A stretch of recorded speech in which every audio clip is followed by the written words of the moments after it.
करतील असेल काहीतरी त्याचा, कारण विश्वास होता ना. सरदार झोपलेला आहे. दुपारचं जेवण झालं, वामकुक्षी घेतोय आणि दामू शेट्टीने एक ताट वाजिलं. ताट, जेवायचं ताट. एका गल्लीमध्ये 10-5 माणसं जमा झाली. त्यांना सांगितलं, राजे हो, भांडाराचं किलूप उघडून चाव्या मी फेकून दिल्यात, ज्याला धान्य पाहिजे त्यानं घेऊन जा. सरदार झोपीते. सगळं धान्य लुटून टाकलं. दामू शेट्टी घोड्यावर बसले आणि घरी आले. चलता चलता विटेवरच्या मालकाला मनातली मनात बोलत होते, देवा देवा, कसं रे आता, कसं आमच्या घरात त्या लोकायचं. ही जर बिदरच्या बादशाला वार्ता कळाली तर घर पूर्ण पेटून देईल, पूर्ण पेटून देईल, पूर्ण पेटून देईल. आल्याबरोबर दामू शेट्टीला पाय धुवायला पाणी दिलं. त्यांची पत्नी सात्विक होती. देत जा मालकाला पाणी. महादेवाला बेल वाहण्यापेक्षा नवऱ्याला जास्त जीव लाई जा. पांडुरंगाला मंजुळा वाहण्यापेक्षा नवऱ्याला जास्त जीव लाई जा. जी बाई पांडुरंगाला जास्त मंजुळा वाहतील, नवऱ्याला जीव लाईत नाही, ती बाई म्हणजे चुडेलीन.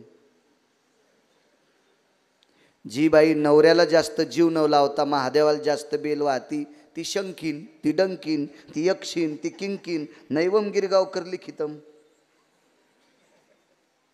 कारण कर्कशे संगती दुःख उदंड फजिती. संप्रदाय सर्वात मोठा दोष सांगितला तो. महाराज पाय धुवायला पाणी दिलं. एवढ्या वाट्यावर कण्या होत्या वाढल्या. दामू शेट्टीच्या लक्षात आलं, ह्या कण्या काय खाऊ आपण, राहू दे. आणि दिव्याच्या प्रकाशात आराम करत असताना मालकाच्या डोळ्याकडे बघितलं. लालबुंद कडा झालेल्या डोळ्याच्या कडा ओल्या झाल्या. सावध केलं, मालक काय कसलं दुःख आहे. काही नाही, बिदरच्या बादशाचं मंगळवेढ्याचं भांडाराच्या चाव्या फेकून दिल्या आणि भांडार लुटवलं. मरतीत ग माणसं, कितीतरी माणसं मेलेली पाहिली.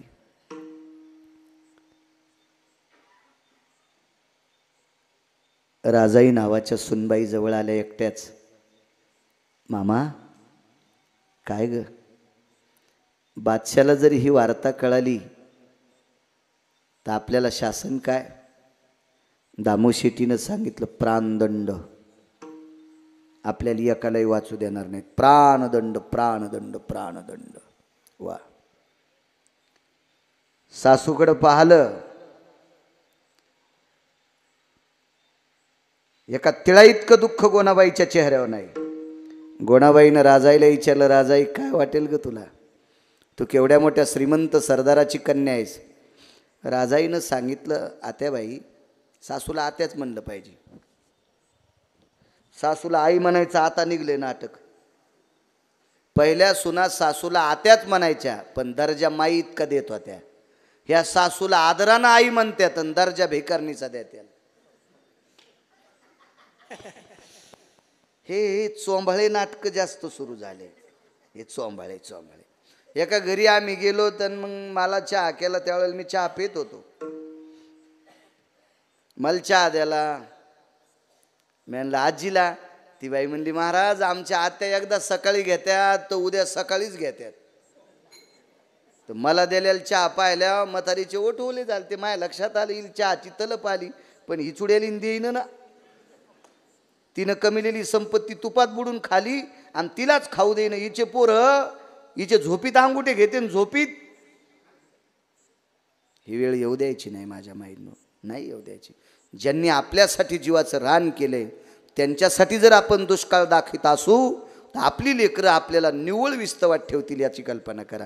काही नाही, कीर्तन ऐकिनं, भागवत ऐकिनं, रामायण ऐकिनं, देवाच्या दर्शनाला जाणं, वाऱ्या करणं, हे सगळं आपण वरचं देखावा करतो. आणि वागत नसल तर हे सगळं नदीला जातंय. विठाला विठाला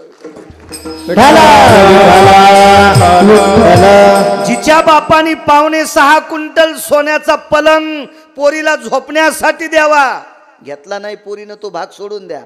5.5 क्विंटल सोन्याचा पलंग. आतापर्यंत महाराष्ट्रात एकही बाप सापडला नाही की ज्यानं पोरीला पलंग 5.5 क्विंटल दिलाय. ते फक्त 700 वर्षापूर्वी बिदरच्या बादशाकडचे सरदार, नामदेवरायचे सासरे, राजाईचे वडील, एवढ्या श्रीमंत सुखात वागलेली पोरगी आपल्या आत्याला म्हणती, आत्याबाई 14 लोकांचा जीव गेल्याच्या नंतर अख्खा प्रांत वाचत असेल तर याच्या पलीकडचं पुण्य कोणतं आहे?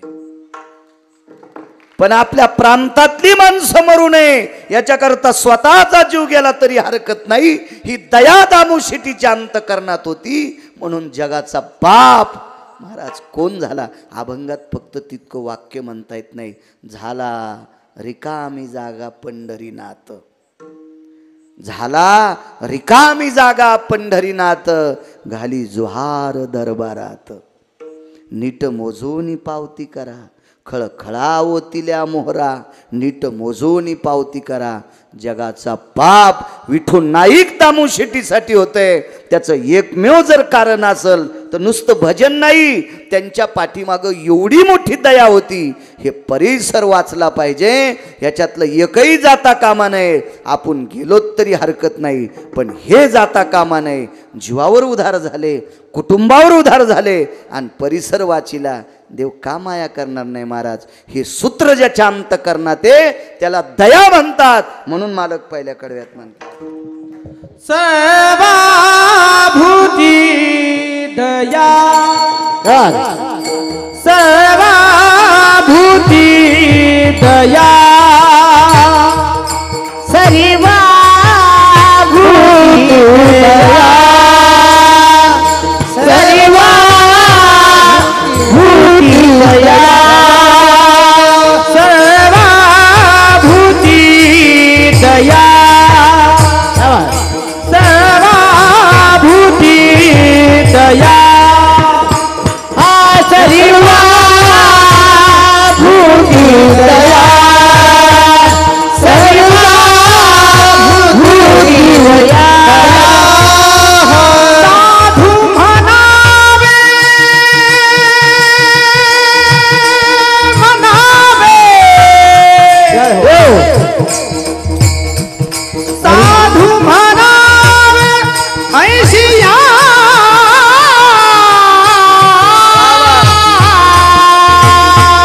जगा ब्रह्मरूपधारा, जग ब्रह्मरूपधारा. साधू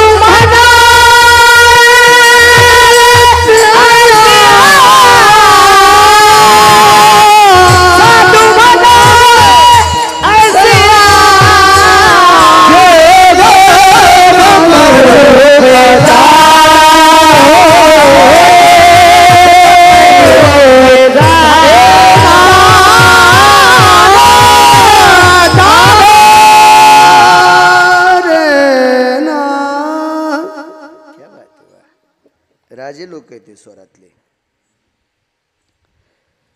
वैकुंठवासी माधव महाराज 24 प्रकरण सांगायचे दामू शेटीतलं. पुन्हा एक सांगतो, कशाला दया म्हणते. उद्या सकाळी जर गावात चुकलेली एखादी जर मुलगी आली तर तिला जीव घालतान, तिला जीव घालतान. कपडे नसतील तर 5,000चा ड्रेस घेताल. पण गावातली सरपंच, उपसरपंच, चेअरमन वगैरे, पोलीस पाटील सगळे जमा होणार आणि त्यांना नोंद देणार, पोरगी चुकलेली आली, पोलीस स्टेशनला निरोप द्या.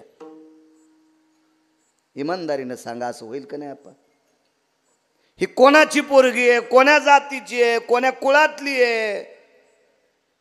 माऊली बुवा, ही ज्याच्या त्याच्या घरी जावी, तिचा फोटो छापा, मोबाईलला द्या, टीव्हीला द्या, रेडिओला सांगा, ज्याच्या त्याच्या व्हॉट्सअपला टाका. असं आपण करू का नाही? काय कमी आहे आपल्याकडे सांगा बरं? महाराष्ट्रात आता तरी आपल्या परिसरात असं एखादं घर आहे की ज्याला संध्याकाळची जेवारी नाही. घरातल्या 2 लोकांनी आटीतटीचं काम केल्याशिवाय दामू शेटीची चूल पेटत नव्हती. एक तर दामू शेटी आणि दुसऱ्या जनाबाई. पण इतक्या परिस्थितीत 14 लोकायला व्यवस्थित खाला नसताना 700 वर्षापूर्वी चुकलेली मुलगी घरात घेतली. चुकलेली मुलगी, चुकलेली मुलगी. त्याच्या पुढचं सूत्र सांगतो. त्याच्या पुढचं नामदेवरायनं घरी आणलं नवल नाही. शुद्ध अंतकरणाने गोनाबाईनं आतमध्ये घेतलं याबद्दलही नवललाय, पण या दोघांच्या अंतकरणात एक आदरयुक्त भीती होती. नामदेवरांनी दारात आणलं, दारात आणल्यावर जनाबाईला सांगितलं जाना इथपर्यंत आणतो, पण आईला विचारले शोमदात नेता येत नाही. आई एक चुकलेली मुलगी आहे, घे मधात. आतमध्ये आणलं. कर्मनो गहनोगती त्या दिवशी दामूशेट्टी संध्याकाळी घरी आलेच नाही. ती रात्र गेली, दुसऱ्या दिवशीचा दिवस गेला, आदल्या दिवशी दुपार गेली, ज्या दिवशी घेतलं त्या दिवशी दुपार गेली, त्या दिवशी रात्र गेली, दुसऱ्या दिवशीचा दिवस गेला. आता दुसऱ्या दिवशी संध्याकाळी 11 साडे 11 वाजता दामूशेट्टी येणार. सगळ्यांची जेवणं खावणं सगळी काही झाली. एवढं वर पसाभर कण्या होत्या, त्या कण्यासुद्धा जनाबाईला देण्यात आल्या. आणि मग संध्याकाळची वेळ आहे, देवघरामध्ये गोणाबाईनं थोडंसं स्नेह म्हणजे तेल टाकलं आणि दिवा लावला. आणि देवाला विनंती करत असताना जरा डोळ्याच्या कडावल्या दिसल्या जनाबाईला गोणाबाईच्या. विचारलं, आई माय. महाराज काय वाणीत ताकद हो, आई आणि माय हा शब्द. मम्मी म्हणल्या नाही. आपली शब्द सांभाळा, आपली शब्द. तुमच्या चप्पलच्या बुटाला हात लावून पाया पडतो. वारकरी संप्रदायातल्या तात्विक सदाचारी सनातन संस्कृतीतल्या लोकांनी अब्जानं जरी बापाला पगार असेल तरी पोराला बाबाला वडिलाला बाबा म्हणायचं शिकवा, आईला आई म्हणायचं शिकवा. हो, मी तर म्हणतो जीवना वर्षाकाठी 10-5 कोटीचं त्याचं उत्पन्न असू द्या, त्याचं उत्पन्न असू द्या, त्यानं आदरानं मुलाला म्हणायचं बाळा मला बाबा म्हणजाय. आपली शब्द सांभाळा. मोठ्यांनी जतन केले ना मग बाकीचे लोक जतन करीत असतात. मोठे जर इकडे तिकडे कपडे फेडून पळाले ना मग बाकीचे तर शिमग्याचा हुरीवच येतं. मोठ्या लोकांनी दर्जा सांभाळला पाहिजे. ज्याच्या बोटात मुद्या आहेत का त्यानं पंक्तीत बकीट घेऊन वाढलं पाहिजे. हे धोतर धरून चलो तू रूमण्या, कीर्तनात नाही काय नाही, इथं वाडा, याला रूमण्यान हाणायला पाहिजे. तो कशाला इथं दाखवतो तू या अंगठ्या. त्या बोटात आणि गळ्यात जितकं सोनं आहे तितकं लय लोकांच्या जिकडं तिकडं चपलाला लावलेले, तू कशाला येडेवाणी करायला. मोठ्यांनी वागायचं, मोठ्यांनी. तुम्हाला एक पुरावा सांगतो. कालच्या शुद्ध वारीमध्ये मी जात असतो महिन्याच्या वारीला. एखादी अनावधानानं नकळत जर तारीख गेली तरच चुकत असेल, शक्यतो सोडत नाही महिन्याची वारी. तर तिथं मला सदाबाबा वारकरी भेटले. म्हणले महाराज उजाड्याव पंढरपुरात चंद्रभागेत आंघोळीला जायचं. म्हणलं काय सांगाले वारकरी बाबा, मी सकाळी सकाळी जात असतो, काय असं एवढं नाही जागा आली तर 10-5 मिनटं उशिरा जात असतो. नाही म्हणे उजाड्यावर जात जा. म्हणलं कशामुळं. काही नाही म्हणे तुम्हाला 4 लोक ओळखीत आहेत आणि 4 लोक तुम्हाला ओळखते, तुम्ही चंद्रभागेत आंघोळ करता म्हणून अजून 2 लोक शिल्लक करतील. तुम्ही चंद्रभागेत आंघोळ केली म्हणून अजून 4 लोक चंद्रभागेत आंघोळी करतील, नाही तर बरेच म्हणतील जय चंद्रभागा. अनंत पाप्यांचं पाप धुणारी या तीर्थाचा मोठेपण भगवान शिवशंकरांनी बडीवार गायलाय. तो कायमस्वरूपी म्हणजे मोठ्यांनी चांगलं राहिलं पाहिजे. मोठ्यांनी. चला, डोळ्याच्या कडावल्या झाल्या. विचारलं आई साहेब एक बोलू माय. आपले शब्द आबा, तात्या, नाना, काका, जिजा, भाऊसाहेब, काय शब्द वजनदार होते. काय वजनदार. हा चांगली शिकलेली बायकोचा पत्या लाटायली, याला गडबडीत ड्युटीला जायचंय, ती डबा भरायली, हे रडायला लागल्यावर तिला, ती ओरडायला लागल्यावर तिला सुधरत नाही, ती डबा भरायली नाही बाहेर. ललू नको, आपली मम्मी भूर गेली, तू ही का त्याची. मला सांगा काय संस्कार घ्यायचे त्यानं. काय ही संस्कृती आपली. अद्याप नाही. आपण जुनं सोडायचं नाही, जुनं आपलं जतन करायचं, बाकीचं अंगाला वरबडून घ्यायचं नाही. आपल्याकडं काय झालं, गुण काही ना माहीत नाही का. पूर्वीच्या काळात एवढी सप्ताह नव्हती तरी विकृती नव्हती. पूर्वीच्या काळात एवढी कीर्तनं भागवतं नव्हती तरी माणसं चुकीचं इतकं वागत नव्हती. आता परमार्थाला वारीला दम नाही तरी 4-4 वर्षाच्या एका कुमारिकेवर अन्याय होतोय. याचं एकमेव कारण आहे आपल्या तोंडात दुसऱ्या गोळ्या येतात. भुंग्याच्या जाती 14. भुंग्याच्या जाती 14. एक भुंग्याची जाते फक्त फुलावरचा मकरंद खाती, बाकी दुसरं काहीच खात नाही. आणि यहनं पोरगी मराठवाड्यातली केली, आपल्या महाराष्ट्रातली केली, मानस सरोवरातली भुंगे. धोंड्याच्या महिन्यात याहेल जेवायला बोलिलं तर हे लई नंबरी भुंगे होते आपल्या महाराष्ट्रातली. हे म्हणले पाहुण्याची तर जाचे रस्त्यानं हॉटेल उघडी नसली तर काय करावं, शिदुऱ्या संघच घेतल्या ह्या भुंग्यानं महाराष्ट्रातल्या. आणि मग मानस सरोवरातल्या पाहुण्यांनी सांगितलं होतं बाकीच्याला, हे इतके फुलं पाहुण्यासाठी ठेवावं, सुवर्ण कमळाची फुलं, सुवर्ण कमळाची फुलं. गेल्याबरोबर हातपाय धुतले, म्हणले बसा जेवायला. कसं काय जेवण, ते म्हणले आमचं आणि तुमचं सारखंच आहे. तर तिथला वयस्कर भोंगा होता, म्हणला व्याही आमच्या आणि तुमच्या जेवणात लय बदले, तुम्ही तोंडातल्या गोळ्या फेकून द्या. हे गोळे करणार भुंगे होते ना, ज्यांच्या पॅन्टीवाल्याला नाही कळायचे, तुमच्या फार लहानपणची गोष्ट आहे ती, जुन्या लोकांना कळत ते भुंगे. जोपर्यंत तोंडातली घाण भुंगा फेकीत नाही तोपर्यंत फुलातला मकरंद कळत नाही. जोपर्यंत आपण पाश्चिमात्य संस्कृती फेकून देत नाहीत तोपर्यंत आपला उद्धार होत नाही आणि आपल्या संस्काराचं सूत्र उंच जात नाही. हे डोक्यात ठेवा. विठ्ठला विठ्ठला ज्याला बायको कदरली, ज्याला मायबाप कदरले, त्यानं रातच्या 12ला केक कापायचा, नाही घर भेटलं तर मोटरसायकलच्या सीटवर कापायचा, त्याला 2-4 उचले हार घालणार. ते असेच उचले मायबापान सोडून दिलेले कटाळे. याच्या वाढदिवसाला त्यानं, त्याच्या वाढदिवसाला त्यानं, त्याच्या वाढदिवसाला त्यानं हे आग लावे. तितक्या रात्री फटाके वाजिणार. अरे काय फटाका वाजवायला आहे यानं, याला बायको कदरली आणि त्याच्या नावानं 12 वाजता फटाके वाजवायला आहे. तू या घरात धुपन घुसन, इतक्या नालायकासाठी तू फटाके वाजवायला नाही. या संस्कृती आपल्या नाही. चला असो. डोळ्याच्या कडा वल्या झाल्या. आईसाहेब काय काही नाही ग, नामदेवानं इथपर्यंत आणलंय, पण माझा नावा साबडा आहे ग, हरुष साबडे नामा माझे. भगवान सुद्धा म्हणायचे साबडा आहे माझा नामा. मी आणलं ग, पण मी जबाबदार व्यक्ती आहे. मी हळदीच्या अंगाने या घरात आले त्यावेळेसपासून मी मालकाला विचारल्याशिवाय एका रस्वादीर्घ इतकी चूक करत नाही. मी आणलं ग तुला जना, पण माझे मालकाने जर नकारलं तर उद्या उजाड्यावर तुला मंदिराकडे जावं लागेल. 7, 7:30, 8 वाजता सगळं आटपलेलं होतं. थोडा वेळ चिंतन झालं. कर्मनो गहनो गोती. त्या दिवशी 1:30 वाजता दामू शेट्टी आले. चंद्र ढळलेला होता, पोतड्याची उशी होती. झोपलेल्या आहेत जनाबाई. पुन्हा कर्मनो गहनो गोती. रात्रभर मालक येईपर्यंत गोणाबाई जाग्यात. दया सांगतोय, दया दया दया. उदाहरण क्रमांक 3, दया सांगतो. मग दामू शेट्टी आले, पायधुवाला पाणी दिलं. तेवढ्या रात्री जे काही कड्या असतील त्या खाल्ल्या असतील न खाल्ल्या असतील मला काही माहीत नाही, पण डोळ्याच्या कडा दिव्याच्या प्रकाशात पाहिल्या. गोना का काही नाही म्हणे मालक. हळदीच्या अंगानं आले त्यावेळेसपासून आज एक माझ्याच्यानं चूक घडली. नामदेवरायानं दारात आणलेली एक कन्या तुम्हाला न विचारता मध्ये घेतली. याबद्दल कुठे ती मुलगी? देवघराच्या झोपड्यात आहे. काय प्रारब्ध. दामू शेट्टीनं त्या देवघराच्या झोपड्यात प्रवेश करणं दिवाळीजनं संगत झालं. परिस्थिती नाजूक. ज्यांच्या अभंगावर आम्ही कीर्तन करून पांढरे शुभ्र धोत्र घालायलो, एवढ्याल्या गाड्या वापरायलो आणि त्यांच्या झोपड्यात दिवा लावायला तेल नव्हतं. परिस्थिती पहा त्यांची काय असेल. तुमच्यावर घेत नाही मी, माझ्यावर घ्यालो.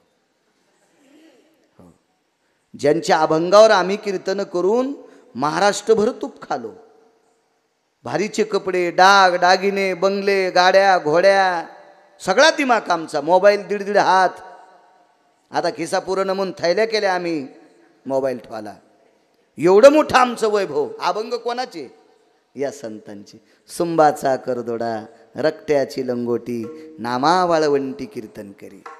काय परिस्थिती ना. दिव्याला तेल नाही हो. थोडा वेळ थांबले. चंद्राचा संधी प्रकाश त्या झोपड्याच्या दारातून आतमध्ये जातो आणि संधी प्रकाशामध्ये त्या घरातली बुजुर्ग व्यक्ती, 14 लोकांचा कुटुंब प्रमुख जनाबाईच्या जवळ गेले. गोणाबाईनं सांगितलं होतं नाव जना आहे. जवळ गेले. जना, ए जना. शरीर कापरं भरत होतं, चुकलेलं लेकरू होतं. दामू शेट्टीनं लाद अंगावर हात ठेवला. बाई, आमच्या इथं सोन्याच्या झाडाचं पान तुटावा आणि वाऱ्याने एखाद्या अभाग्याच्या पदरात पडावा, तशी तू आमच्या नशिबानं आमच्या घरी आली. हा शब्द पडला आणि मानेखाली हात घालून उठत असताना ती उशी होती का गाडेकर बुवा, ती ओली लागली, ओली लागली. माऊली बुवा, ओली लागली ती उशी, ओली लागली. लक्षात आलं हे पाणी डोळ्यातलं आहे. उठवलं, इकडच्या झोपड्यात आणलं. दिव्याला तेल होतं. बघितलं, अंतःकरण गदगदलं. एकच सांगितलं, जना काय साजरं आहे ग माय लेकरू माझं. भाई तुला एक बोलू का ग, आम्ही सगळी लोक 13 आहेत, आता तू 14वी, तू 14वी. पण तू रडत का होती ग, तू का रडत होती? नाही बाबा ऐक ना, तू का रडत होती? नाही रडले. जना खोटं बोलू नकोस बरं. ज्या वेळेला तुझ्या मानेखाली हात घालून मी उठवलं त्यावेळेला तुझी उशी मला ओली लागत होती. ती साळीच्या तणसाची, पोतड्यामध्ये साळीचं तणच घातलेली उशी मला ओली लागत होती का? बाबा मला भीती वाटत होती. गुरुवर्य नामदेवरायांनी आणलं इथपर्यंत, माझ्या माईनं मध्ये घेतलंय. पण जर तुम्हाला मी आवडले नसते तर मला घराच्या बाहेर जावं लागलं असतं. हृदयाला लावलं आणि सांगितलं, जना मी पांडुरंगाचा उपासक आहे, तो आमचा बाप आहे. त्या विटेवरच्या मालकाची शपथ घेऊन सांगेल, रक्ताच्या नात्यावर जितकं प्रेम करतो त्याच्या 1000 पटीनं तुझ्यावर करतो. मात्र रड जाऊ नको ग, रड जाऊ नको. जे असेल ते खात जाय. दृष्टांत संपला. मी आधी तुम्हाला सांगितलं, कोण्या माणसात हिंमत आहे सांगावं. आपण दत्तक घेऊ पण कशी? शिक्षणाचा खर्च. हिच्या शिक्षणाच्या खर्चासाठी मी दत्तक, वह्या पुस्तकासाठी दत्तक, लग्नासाठी दत्तक, एखाद्या वेळेस भांडे कुंडे संसार लग्नात दत्तक, वर्ष 10-5 वर्ष लागणारा किराणा दत्तक. कायमस्वरूपी दत्तक दुसऱ्याची मुलगी घेऊ शकतो आपण? नाही. जगाच्या पाठीवर फक्त 9 लोकांनी क्रांती केली, त्याच्या चंद्र सूर्याच्या प्रकाशाला लाजवील इतकी जर क्रांती कोणी केली असेल तर ती फक्त दामू शेट्टीनं केली. महाराज जात पात पंथ कुळ न विचारता दुसऱ्याची लेक आपली समजून घरात घेणं आणि संध्याकाळचा ठिकाणा नाही घरामध्ये, या परिस्थितीत तिच्या दयेचं सूत्र करून तिला आपलंसं करणं सामान्य दया आहे. हिलाच मालक पहिल्या कडव्यात सर्वभूती दया, सर्वभूती दया, सर्वभूती दया, सर्वभूती दया, सर्वभूती दया, सर्वभूती दया,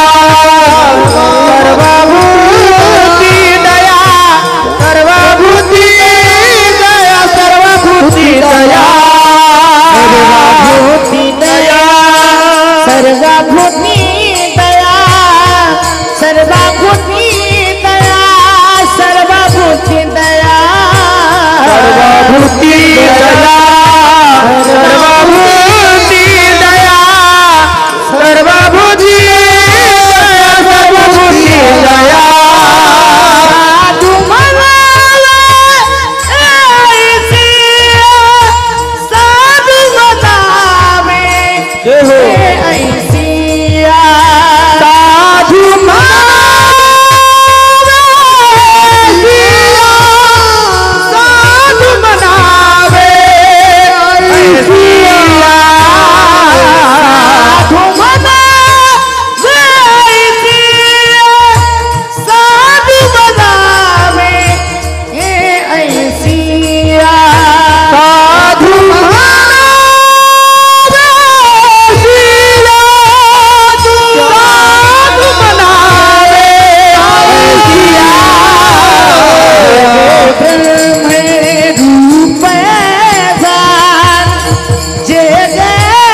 ब्रह्म रूप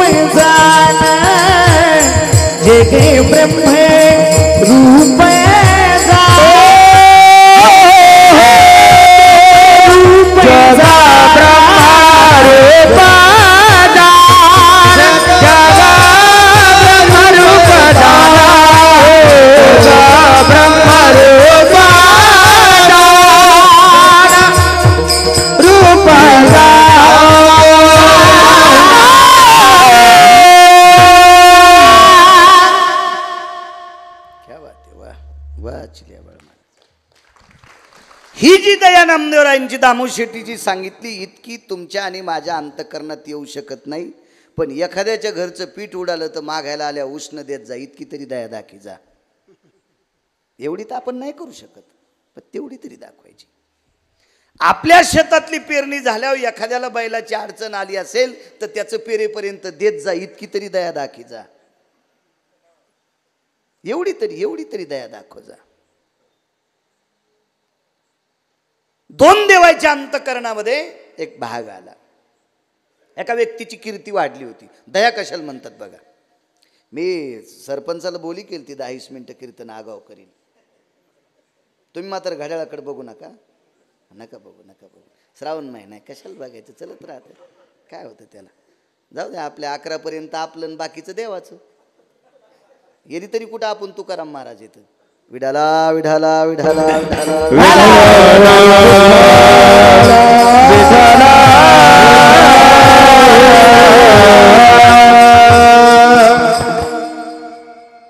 एका साधूची कीर्ती गाडेकर बुवा वाहडी. हे पुरुषोत्तम राजे माऊली राजे कीर्ती वाहडी. मग एखाद्याची कीर्ती वाहड्यावर त्याला तपासायचं काम 2 देव करतात, पंढरीतले मालक आणि काशीतले मालक. यांच्याकडे 2 देवता आल्या आणि त्यांना सांगितलं हे फार यांची कीर्ती वाढली, आम्ही तपासावं का. तपासा म्हणले. तपासण्यासाठी त्याच्यातल्या 2 देवता, एक देवता कबूतर नावाचा पक्षी झाली आणि एक देवता बहिर ससाना नावाची पक्षी झाली, व्यक्ती. हे 2 पक्ष्यांची रूप घेतले, बहिर ससाना आणि कबूतर. कबूतर सर्वांना ज्ञात आहे, सर्वांना ज्ञात. माळकऱ्याला ज्ञात आहे, सिनेमा पाहणाऱ्याला तर ज्ञातच आहे. ज्या कबूतर आहे का नाही, त्याला ज्ञात आहे ना, त्यालाही ज्ञात आहे. एरवी सुद्धा आता लग्नामध्ये पाय बांधून ते कबूतर नवरदेव नवरीच्या स्वागताला, ज्याचे पाय बांधलेले पक्षी ज्याच्या स्वागताला आहेत त्याचा अख्खा संसार आवळलेलाच ना. ते पक्षी मोकळे आहेत का, पखाला चिकटपट्टी लावलेली, उडताच येत नाही. हे असे लेकरं फक्त खुश, ते पाखरं पाहू पाहू. ते पाखरं असे पख हाली, ते चिकटपट्टी लावलेली, ते पाखरं नवरदेवाला सांगते तू असाच हिच्यात गुंतणार आहेस, तुला वाघोरीत अडकलेल्या सशासारखं पिळून काढणार आहे, पिळून. कबुतराव सांगतोय. असं कबूतर पक्षाचं रूप एका देवानं घेतलंय. काशीतल्या आणि पंढरीतल्या नाही बरं. यक्ष, किन्नर, गंधर्व, चारण, विद्याधर, लोकपाळ, दिक्पाळ, चारुहास, परमहंस अशापैकी एका देवानं कबुतराचं रूप घेतलं. आणि एका देवाने बहिर ससाना, जसं गिधाड नावाचा पक्षी असतो, बहिर ससाना पक्षी हे जरा हिंस्र असतात. पक्षातले पक्षी जरा जास्त ताकद, बारक्याला मारणं स्वतः खाणं. हे बहिर ससाना त्या कबूतर नावाच्या पक्षाच्या पाठीमागे लागला. एक राजा पहाटेचा तुळशीपाशी विधी करत होता. सकाळचा त्याचा तुळशीला पाणी घातलं, भगवान शिवजीला पाणी घातलं, पूर्वेकडे तोंड करून पाठ टेकला. त्याच्यावर गाथा आहे, ज्ञानेश्वरी आहे, ग्रंथसंपदा आहे, पुराण आहे, गीता आहे. ही जुन्या काळातली त्या अशी जुनाट ग्रंथ आहेत सगळे. आणि मग तो त्याची साधना चालून तेवढ्या अवकाशात तो कबूतर नावाचा पक्षी पळत आला आणि राजाच्या समोर बसला. रडू लागला कबूतर. त्या व्यक्तीने विचारलं का रडतो रे, का रडतो. मला ते खातंय. तितक्यात ते लगेच जवळ आलं. कबूतर गयावया करत होतं. त्यानं असं उचललं कबूतर आणि मांडीवर टेकलं. त्याला सांगितलं ए काय तुझी माय वेली रे, माझ्या समोर कबूतर खायला. दया सांगतोय, दया सांगतोय. 5 मिनिटानं बहिर ससाना रडू लागला. काय झालं म्हणे तुला सोंग करायला, पक्षाला खातो कबुतराला, नाटकं करायला, रडायला. ते मला नाटक करतच नाही. गेल्या 4-5 दिवसापासून पोटात अन्नाचं कणत नाही, शिकारच सापडली नव्हती आणि आजच सापडली आणि ती तुम्ही घेतली. वाचत नाही म्हणलं, वाचत नाही. काही वेळात मरणार.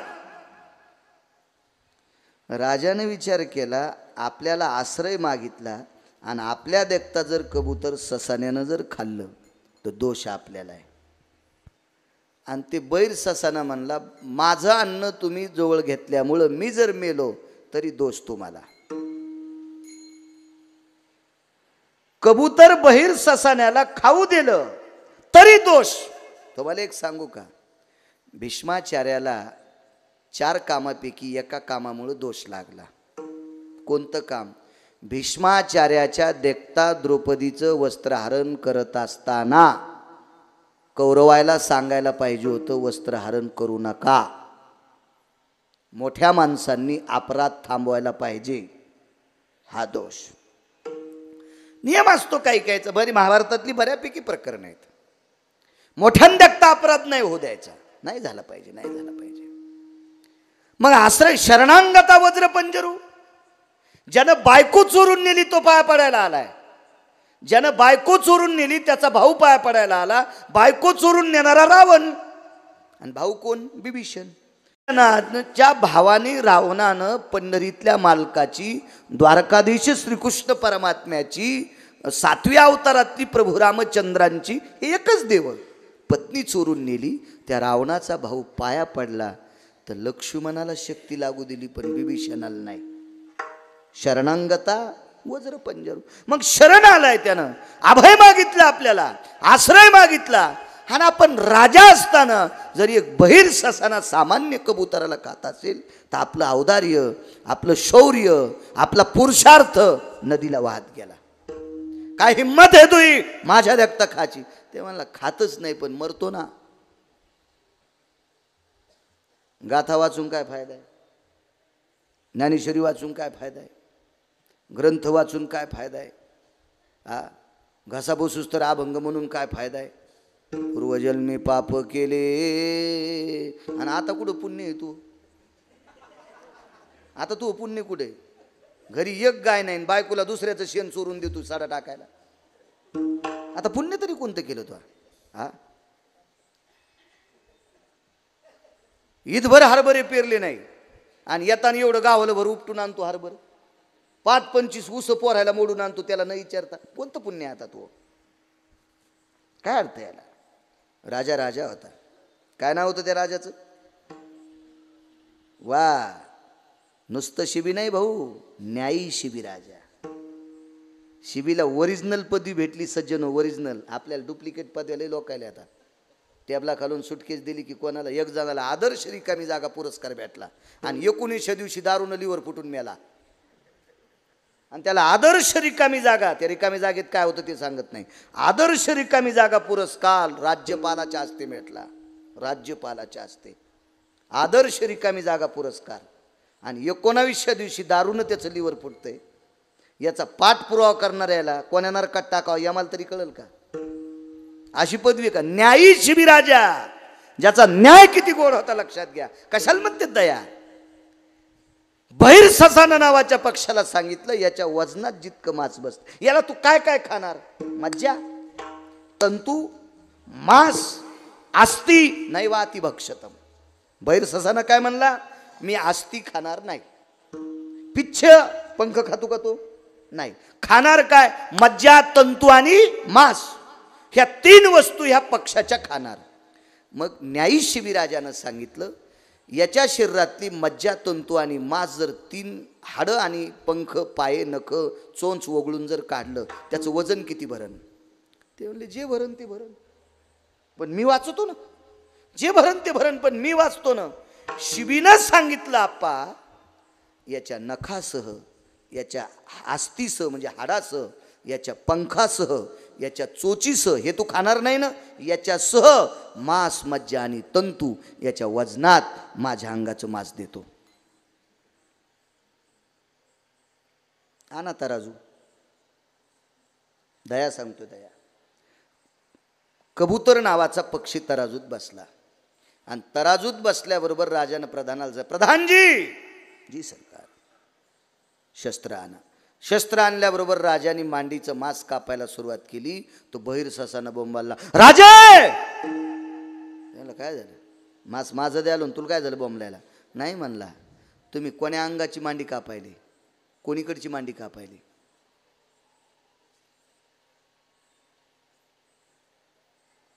लग्न करणाऱ्या, चला, पुरुषाचं कोणतं अंग स्त्रीचं असते? चला, भगवान शिवशंकराची आरती म्हणत असताना अर्धांगी पार्वती, इकडची पंढरीतल्या मालकाची आरती म्हणत असताना वामांगी रुक्माई. म्हणजे अंग कोणतं आहे? पतीचं, पत्नीचं. हे चुकतंय राजा. महाराज पाखरू बी काय हुशार असेल, ते पाखरू थोडंच होतं, लय देव भारी होता. हा, ते मास नाही घेणार. राजा म्हणला जरा शहाणच पक्षी दिसतंय. पूजा करता करता मांडीचं मांस कापलं आणि त्याच्यात टाकलं. त्या पक्षाच्या 10 पटीनं मांस टाकलं. चिल्याबाळ महाराज, माऊली बुवा कोलते 10 पटीनं टाकलं. गाडेकर महाराज 10 पटीनं. तरी पारडं जाईच न खालीवरी. कायावृधो अंगायाम रुधिरो मज्जाय तंतुयम अस्ति पंजराय सर्वानाम एकांग सव्यस्थितायाम तुल्याम तुल्याम तुल्याति जायते. माप 21 आहेत. मेय, सांख्य, तुल्य. 21 पैकी 3 सांगितले. मधात टाकून मोजतात ते मे, म्हणजे आठवा चिठवं निठवं शेर. एकम 1 2, तुल्य म्हणजे पारड. काय ताकद. आपल्याला किती तराजू माहिती आहेत? इलेक्ट्रिक काटा, ते रोडवरचा यागळाच काटा, हे असे नवीनच आले ना. आपल्याला आपलं कुठं ओरिजिनल माहिती. हो, आता लोक म्हणते काय काटे. अरे सुंबळ्या, हे काटे आहे ना, आत्ता तुमचा काटा काढण्यासाठी काढेत. हो, तुमच्या घरी 19 किलो कापूस भरतून तिथं गेलं की 14 किलो भरतू. कुठं नेतो तू उगा राहणं. आता याच्यावर एवढं मोठे पण 21 प्रकारचे माप पुराणात आहेत. पण आपल्याला आपलं इचका वाटत नाही ना. घरच्याचा इटन शेजाऱ्याचा बांग नीट. आपलं इचका वाटत नाही. आपलं नाही, दुसऱ्याच इचका वाटत. चला, एकीकडचं पूर्ण टाकलं, आलं नाही माप. महाराज पत्नीला विचारलं, प्रिये, जीवनभर तुझ्यावर अतूट प्रेम केलं, पुरुषार्थ तुला समर्पित केला, सर्व गोष्टीनं तुझ्या भोगाची तृप्तता केली. माझ्या डोक्याचे केस कितीतरी प्रकारचे टक्के आता पिकलेले आहेत, त्या अर्थी उरले ते देवा समर्पण. मी आता हेही अंग पारड्यात टेकायचा प्रयत्न करू का? आणि स्वतः राजा त्या तराजूत बसले. त्यावेळेला दोन्ही देव आपोआपले रूप प्रगट करतात आणि पंढरीतले मालक आणि काशीतले मालक धाय मोकलून रडतात. काय राजा आहे, काय राजा आहे. त्याचं दयेचं सूत्र आणि न्यायाचं सूत्र, 2 गोष्टी कळाल्या. आपल्याला फक्त दया पाहायची होती. महाराज दयेचं सूत्र, न्यायाचं सूत्र. न्याय काय केला? त्या दोघांचं भांडण मिटिलं. त्या दोघांचं भांडण मिटिलं, हा न्याय. आणि दयेचं सूत्र पाहत असताना त्यानं जर भुकेची अपेक्षा केली तर त्याची भूक शमन करण्याची माझ्यात ताकद आहे. महाराज एवढी मोठी दया पक्षासाठी ज्याच्या अंतकरणात आहे, त्याला कशाचं टोक म्हणतात? म्हणून मालक पहिल्या कडव्यात म्हणतात, सर्वभूती दया, सर्वभूती दया. क्या बात है. सर्वभूती दया, सर्वभूती दया, सर्वभूती दया, सर्वभूती दया,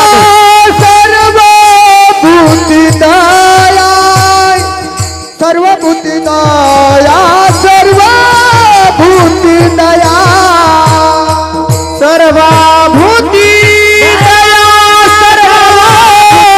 दया, सर्वभूती दया, दया, सर्वभूती दया, सर्वभूती, सर्वभूती दया, सर्वभूती दया, सर्वभूती दया,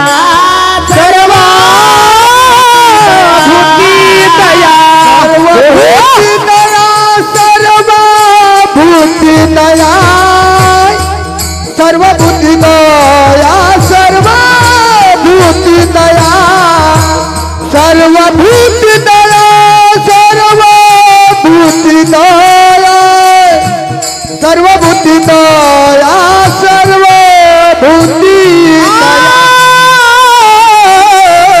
सर्वभूती दया, सर्वभूती दया, सर्वभूती दया, सर्वभूती दया, दया, सर्वभूती दया, सर्वभूती दया, सर्वभूती दया. साधू म्हणून ऐसिया, साधू म्हणून ऐसिया,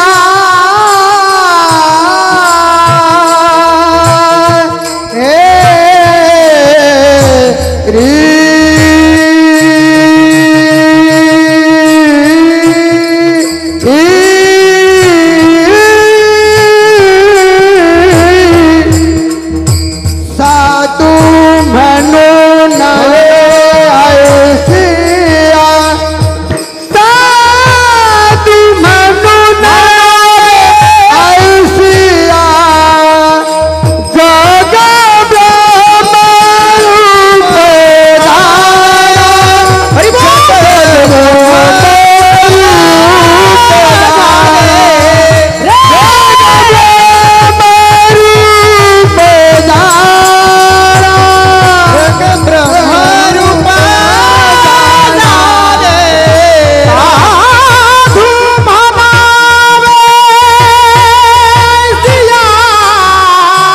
जय हो ऐसिया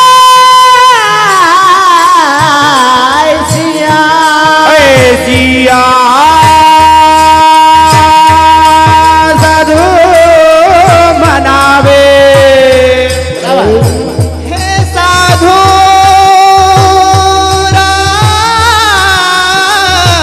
साधू मनावे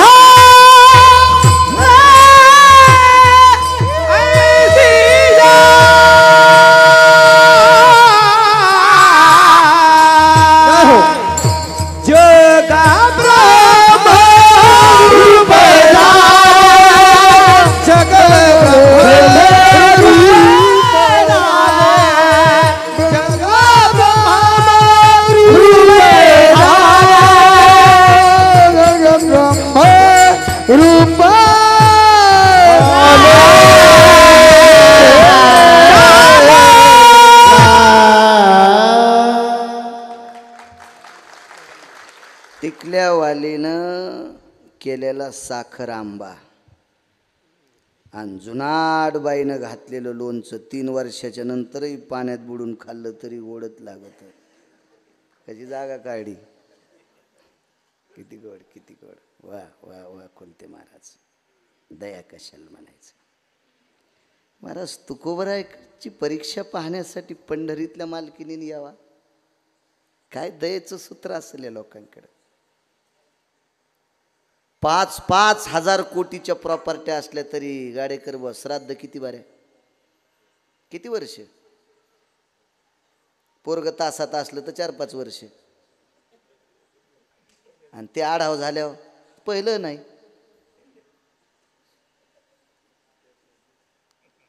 375 वर्ष झाले. आजही तुकोबारायचं नाव ऐकल्यावर यम थरथर कापते. तुकाराम तुकाराम नाम घेतो. 700 वर्ष होऊन गेली चोखोबारायला. आज नुसतं पंढरपूरला गेलं की पहिलं समाधी पाहिल्यावर चोख झाल्याशिवाय मध्ये जाता येत नाही. 700 वर्ष होऊन गेली नामदेवरायला. 700 वर्ष होऊन गेली आळंदीतल्या मालकाला. काय दया हो. एक सोपं दयेचं सूत्र सांगू राजे हो.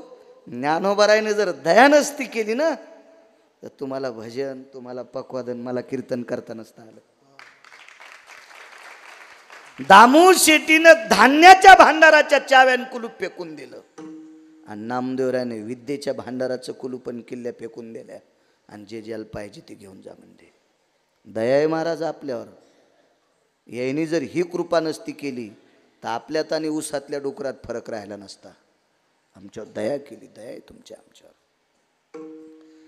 पंढरीतल्या मालकिनीला मालकानं बऱ्याच वेळेस सांगितलं ऐक तू ऐक रमा ऐक.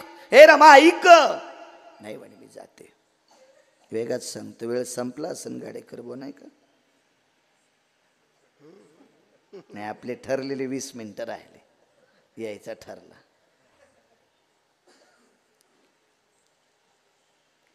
बंद करू का नाही. आज हसायची अपेक्षा करू नका. कशाला करायची आहे काय नको. तुम्हाला लयच हसायचं ना तर इथून गेल्यावर मोबाईल उघडा ना. तुमच्या मोबाईलमध्ये काय काय पवित्र आहे मलाही कळत आहे. हां तुम्ही कपडे सोडून हसताल. आमच्याकडून हसायची अपेक्षा करू नका. आणि आमच्याही लोकांनी इथं सटाक्या सांगायच्यात नाही. ये माशे सटके हानीन सुंबळ्या विठाला विठाला विठाला विठाला.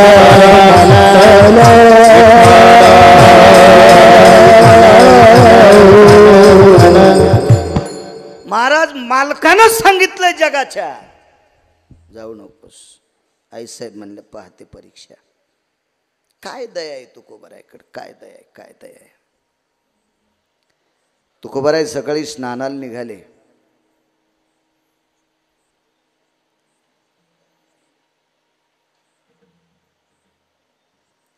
आणि स्नानाला निघत असताना पहाटेचे ब्राह्मी मुहूर्त आहे. सकाळचे 4 पावणे 4 वाजलेले आहेत. अशा वेळेला बाहेर पाऊल टाकल्याबरोबर दारात असं प्रकाशाचं तेजपुंज आकाश असं उगं दुमदुमून गेल्यासारखं दिसलं. महाराज त्या दिवशी चांदण्या झाकायची काय ताकद आहे? चांदण्याला, सूर्याला, चंद्राला प्रकाश देण्याची ताकद ज्याच्यात आहे त्याची पत्नी तिथं बसलेली आहे, जगाची माय.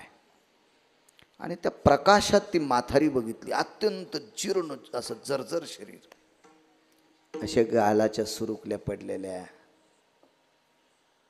नाक ओठावर टेकलेलं, म्हातारपणाचं लक्षण महाराज, म्हातारपणाचं लक्षण पुरुषोत्तम. डोळे असे थोडे गिलगिललेले, भुरकुटी अशी कानावर आलेली, अशी जुनी पिंगट झालेली केस, खुडखुड खुडखुड खुडखुड खुडखुड असं शरीर हालतंय. तुकोबारायांनी पाहिलं, कोण? मी आहे. मी कोण? प्रवासी आहे. बाई आम्हाला आवाज दिला नाही रात्री. अपरिचित घरी रात्री कसा आवाज द्यावा दादा? तुकोबारायचा भक्तीचा प्रकाश. तुकोबारायचा कोणता प्रकाश? भक्तीचा प्रकाश. आणि हा तर सगळ्याच गोष्टीचा प्रकाश. लक्ष्मी म्हणल्यावर काय? तुकोबारायजीच्या मालकाचं भजन करते, तुकोबाराय ज्याचं भजन करतात त्या मालकाची धर्मपत्नी. तो काय सामान? आणि लक्ष्मीचा प्रकाश काय साधा असतो का? या ज्याच्या इथं जास्त झाला ते नीट चलत नाहीत, इतका लक्ष्मीचा प्रकाश असतो. त्या रस्ता तर दिसत नाही, इतका टोकाचं. ते सामान्य का लक्ष्मी? सामान्य. ती लय लोकायला, अहो लक्ष्मी आणता लय लोकायला येते, टिकीता येत नाही. चुकीचं काम करणारा सुद्धा 500 रुपयाची बरास खांदू शकतो, पण संध्याकाळी जो 500 घरी नेतो त्याला म्हणतात लक्ष्मी टिकीनं. रस्त्यातच ज्यानं 500 खर्चिले त्याला लक्ष्मी सांभाळता येत नाही. हां, लक्ष्मी कमवणं फार कोणालाही जमतंय, टिकवणं फार मोजक्या लोकांना जमतंय. आणि ती लक्ष्मी आहे, विश्वाला चालवणारी लक्ष्मी. पण महाराज तुकोबाराचा भक्तीचा प्रकाश येतो, तिथं काय चालतंय पावर, पण शेवटी लक्ष्मी लक्ष्मीच. तुकोबाराने सांगितलं, माया आपण थंडीनं कुडकुडता आतमध्ये नाही म्हणे, निघायचं मला आता. तुकोबाराय म्हणले, अंधारात. वाक्य किती गोड होतं बघा ना. दादा मी दिवसा चलत नाही. का ग बाई? का का हे माय का चालत नाही? माझ्या अंगावर 5-6 ठिकाणी माझं पातळ फाटलेलं आहे. मांडीवर फाटलं, पाठीवर फाटलं, पोटावर फाटलं, डोक्यावर फाटलं, दंडावर फाटले, पायावर फाटले. काय या शरीराचा अपमान लोकांना दाखवू? बाई मग तुम्ही चालता चालता इथे थकून बसलात का? नाही, दारातल्या तुळशीचा तो हिरवेगारपणा, तिची प्रसन्नता, काल काढलेली दारातली रांगोळ, काल टाकलेला सडा, हे तुमचं वारकऱ्याचं घर दिसतंय. याच्याकरता असं वाटलं एखादं पातळ सापडल.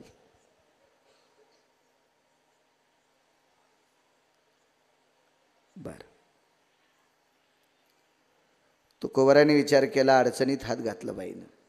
लुगडं मागितले ना, आपल्याकडे लुगडं नव्हतं. नेमकी तुकोबारायची त्यावेळेला इतकी बिकट परिस्थिती, तर लुगडं एकच, करावं काय? लुगडं आहे तुमच्याकडे एखादं? नाही नाही. बाई हुशार होती. बाई म्हणजे लक्ष्मी. पुन्हा पुन्हा हुशार म्हणायची काय गरज आहे? आपल्या लक्ष्म्या इतक्या हुशार.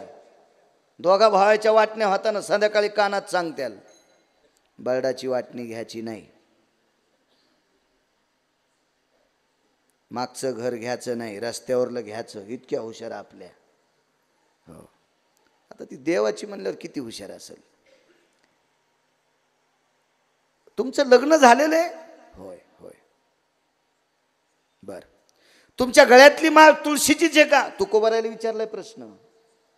तुमच्या गळ्यातली माळ तुळशीचीच आहे का? तुकोबाराय म्हणले हो. हे गोपीचंद तुमच्या कपाळाचा गोपीचंदच आहे का? हो. बर, म्हणजे तुम्ही वारकरी आहेत ना? होय. मग तुम्ही गळ्यात तुळशीची माळ आहे, कपाळाला गोपीचंद आहे, रामकृष्ण नाम तुमच्या मुखात आहे, आणि तरी तुम्ही खोटं बोलता, घरी लुगडं नाही म्हणता. हे वाळायले ना लुगडं. हे वळणीव लुगडं वाळायला, वळणीव नव्हतं, कणगीच्या भोवताल होतं. आणि त्या कणगीमध्ये श्रीमंत जगद्गुरु तुकोबारायची अर्धांगिनी बसलेली. तुकोबारायच्या अगोदर स्नान. तुकोबारायने विचार केला, नाही म्हणावा तर लुगडं दिसतंय, आणि हो म्हणून द्यावा तर हिला लुगडं दिल्याच्या नंतर पत्नी काय नेसेल. मगाचं वाक्य इकडे लावायचं नाही. तुम्ही म्हणताल तुम्ही मगाशी तुकोबारायचं वाक्य सांगितलं, तू का म्हणे नग्न भाच. माणसं अशी चिटकवायच्या लय नादी असतात काही बी. हां, कुठाला कुठं संदर्भ चिटकवायचा नाही. महाराज तुकोबारायच्या पत्नीला एकच लुगडं असताना दिलंय, त्याच्यासाठी कारण काय? आपल्याकडे वेळ मोज काय? त्याची फार मोठी सूत्र आहे. तरी चालता चालता एक सांगेन. तुकोबारायने मनात विचार केला, या बाईला जर परिस्थिती सांगावा तर गरजवंताला आपली परिस्थिती सांगून त्याला काय त्याच्यात आनंद असतो का? एका मित्राला खतासाठी 10,000 मागितले. त्यानं पैसे तर दिलेत नाही, पण घंटाभर त्याला आपलीच परिस्थिती सांगितली. सरळ म्हणायचं माझ्याच्यानं जवकत नाहीत. जी बाई लुगडं मागायला आली तिला आपली व्यथा सांगून फायदा काय? काय ऐकन ती आपली व्यथा? तुकोबारायने तिच्या पुढून चलता पाय घेतल्याबरोबर तिनं पुन्हा एकदा वाक्य वापरलं, दादा मला माहीत होतं वारकरी सात्विक असतात, सदाचारी असतात, पुण्यशील असतात, दयाळू असतात, वैष्णवाला जिव्हाळा असतो, कळकळा असतो. हे मी पुराणात, शास्त्रात, गाथ्यात याच्यात पाहिलं होतं. पण आज पहाटेच्या ब्राह्मी मुहूर्तावर गळ्यात तुळशीची माळ, कपाळाला गोपीचंद, मुखामध्ये रामकृष्ण नाम असताना सुद्धा एका अनाथाच्या बाईला लुगडं देत नाही. आज पाहिली तुमची ताकद. पुन्हा पाय वापस. नाही द्यावं हे अंगाला चिटकतंय. द्यावं उजाड्या पत्नीनं काय नेसावं? एकच लुगडं पिळून कणगीच्या बाहेर वाळू घातलं, मधात बसल्यात कणगीत. लुगडं वाळल्याच्या नंतर मग नेसायचे. किती मोठ्या घरची बाई सांगू माझ्या माईंनो, आपल्यातली टेक कमी असावा. तुम्ही नाहीत तशा, पण एखादी असत तर ती टेक निष्ठावा. किती श्रीमंताच्या घरची, इथं बसलेली एकही बाई महाराष्ट्रात त्या बाईच्या मायरा इतकं श्रीमंत माहेर कोणाचं नव्हतं. 1425 गडी बापाकडे होते. एखाद्या फॅक्टरीवाल्याकडे 5-5 हजार लोक असतील, पण तितकं सूत्र असेल का गोड? 1425 गडी बापाकडं. पण बापाच्या श्रीमंतीचा एका तिळाचा विचार न करता मालकाच्या संसारात एका लुगड्यावर संसार केला. एका लुगड्यावर. आपल्या इथं इतके लुगडे झाले, इतके लुगडे, डुकरं मकात घुसून म्हणून मकाच्या भावताला लावले. आणि महाराज ज्याला मोठं व्हायचं का त्यानं लुगड्याला जगदंबा म्हणूनच नमस्कार करावा. तेच मोठे होते. डुकरं पण लुगड्याला भेटेत. लुगड्याला काटे आहेत का? मी माझ्या गोळ्या संपल्या का? मी गांजा उडून आलो का? लुगड्याला काटे आहेत का? नाही. बोराटे आहेत का? नाही. फुक आहेत का? नाही. लुगड्याचं करण लागतं का? नाही. माणूस मरत का? मग डुकरं काऊन खेटत नाहीत? डुकरायला माहितीये चुकीच्या लुगड्याला ज्यानं स्पर्श केला तो क्रतात्रेतायुगातला रावण आजही भ्रष्ट स्थितीत आहे. हो, म्हणून संप्रदायात मोठं व्हायचं असेल, राजकारणात मोठं व्हायचं असेल, व्यापारात मोठं व्हायचं असेल, शैक्षणिक क्षेत्रात मोठं व्हायचं असेल, वैद्यकीय क्षेत्रात मोठं व्हायचं असेल, लुगडं साडी पातळ यायला जगदंबा समजून नमस्कार करायचं. जगदंबा समजून. हो, तू ग्रंथ किती वाचिले, गाथा किती वाचिला, पुराण किती वाचिलं, वाऱ्या किती केल्या, हे काय काय सांगू तू? याच्यापेक्षा यायला माय किती म्हणतू, याचं नाव खरा परमार्थ आहे. आणि आपल्या संप्रदायामध्ये सगळे हे सूत्रच लक्षात आले पाहिजे. परस्त्रीला माय म्हणणं हे एक नंबरचा परमार्थ. पराविया नारी रखुमाई समान, मानिलिया धन काय वेचे, सर्वात मोठा पुरुषार्थ आहे. त्याच्या इतका संप्रदाय, त्याच्या इतकं पुण्यच कशात नाही, तितकं मोठं पुण्य नाही कशात. आणि एकच लुगडे, एका लुगड्यावर संसार, एका लुगड्यावर. आपल्याला टमाट्याला लुगडेच, लुगडे म्हणजे साड्या, मकाला लुगडे. हो, काही काही ठिकाणी ते द्राक्षाला ऊन लागू नये म्हणून वरून साड्या. हो, साड्यावर टप घेतले, साड्याचे टिपणीला कासरे, हो, साड्याचे चराट हेला आवळायला. किती साड्या? 1425 गढीजीच्या बापाकडं एका लुगड्यावर संसार. मला सांगायचं एक, पती आणि पत्नी संसारूपी रथाची चाकं असतात. आपल्या पतीच्या सुखदुःखाला खांदा लावून चालते, तिला अर्धांगिनी म्हणतात. पतीच्या सुखदुःखात खांद्याला खांदा लावून चालते, तिला लक्ष्मी म्हणतात. आणि पतीच्या सुखात फक्त वळवळ करते आणि दुःखात बोंबलत बसते, तिला अवदासा म्हणतात. तिला अवदासा म्हणतात. अवदासा. महाराज काय मोठं वैभव एका लुगड्यावर. पुढे पाऊल टाकावा जगिन्य होते, माघ टाकून लुगडं द्यावा पुरुषार्थ संपतोय. करावं काय. वापस आले. एकदा दोनदा लुगड्याला हात लावता लावता हात वापस आला. म्हातारीनं सांगितलं, दादा त्याला कट्टर वारकरी लागतो, तेव्हा दान करण्याची ताकद असते.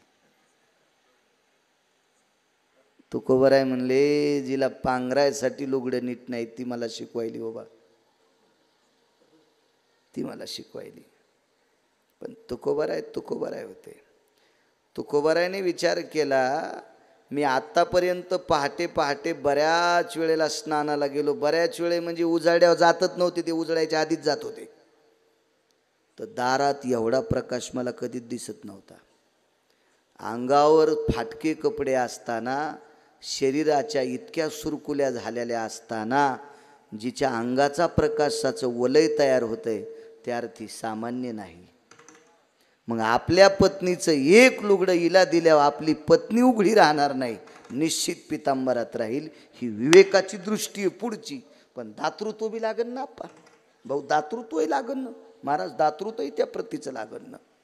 तो आधी तू तितका कळवळा लागेल, तितकी दया लागेल.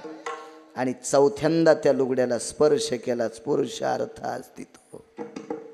प्रिये, ब्रह्मांडाच्या मालकाचं आपण भजन करतोय. त्या मालकाची पत्नी लक्ष्मी आहे. तिच्या कृपेने आपल्याला काय कमी आहे. ते लुगडं वळडं आणि देऊन टाकलं. लुगडं हातात घेऊन म्हातारी उभी राहिली. तुकोबारायने ते लुगडं दिल्याच्या नंतर, पातळ दिल्याच्या नंतर पायावर डोकं ठेवलं तर तुकोबारायच्या पाठीवर पाणी पडत होतं. तुकोबारायने विचार केला, आकाशात ढग नाहीत, पाठीवर पाणी कसं पडतं. पाहिलं वरही तर म्हातारी नव्हती, जगाची मालकीण होती. तुकोबारायचे डोळे भरून आले. आईसाहेब मला दर्शन दिले. होय तुकोबाराय, का रडता.